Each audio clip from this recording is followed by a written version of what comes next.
આમ બોલતા બોલતા વિરહથી એક ક્ષણ મૂર્છા પામી ગઈ. ફરીથી વેણુના રવોએ કર્ણના માર્ગ દ્વારા જઈને એને સચેતન કરી.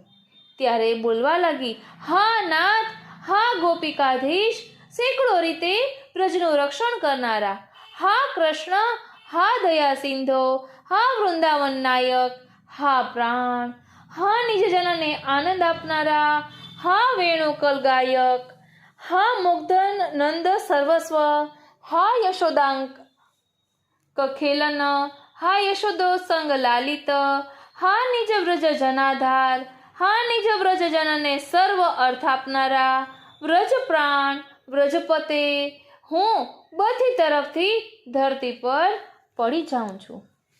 અમૃત સમાન અધર સુધાવાળા આપના મુખ કમલનો પ્રસન્નતાથી દર્શન આપો. ગાઢ બંધવાળા બંને બાહુથી મને આલિંગન દો.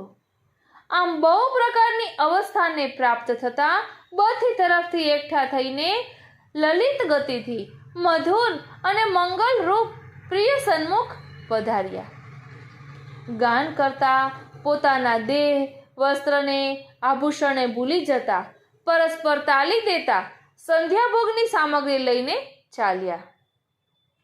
વિવિધ પ્રકારના પકવાન તથા ખાસ કરીને માખણ, મિશ્રી આદિ વગેરે, ફળ તથા લૂણ વગેરેની વસ્તુ અને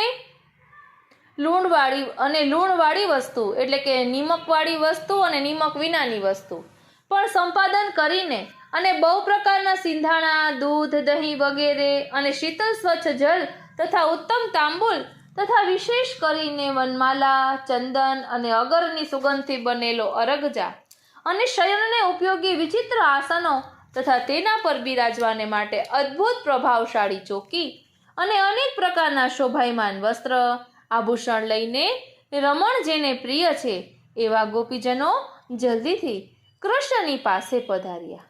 ત્યાં પ્રભુ સામે આવ્યા ત્યારે સર્વેએ પ્રભુના દર્શન કર્યા અને તેમની વિકલ અવસ્થા થઈ પછી મન અને શરીરથી પ્રભુની સાથે રમણ કર્યું. પ્રભુ સંધ્યાભોગની સર્વ સામગ્રી આરોગ્યા. આ લીલાનું વર્ણન 17 શ્લોકથી કરે છે.